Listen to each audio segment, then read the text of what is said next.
Now let's look at the effects of unexpected inflation. Now here we need to keep in mind that the real interest rate represents the true cost to borrowers and the true return to lenders.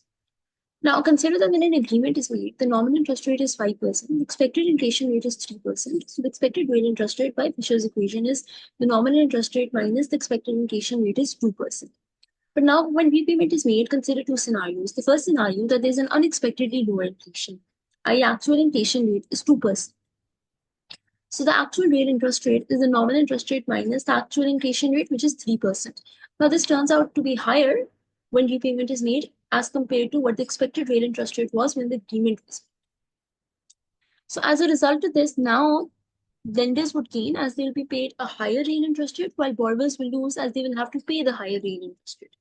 Scenario 2 is that there's unexpectedly higher inflation. Say the actual inflation rate was 4% rather than 3%. So now actual real interest rate is going to be nominal interest rate minus actual inflation rate. So it's going to be 1%. Now this is lower than the expected real interest rate when you made the agreement.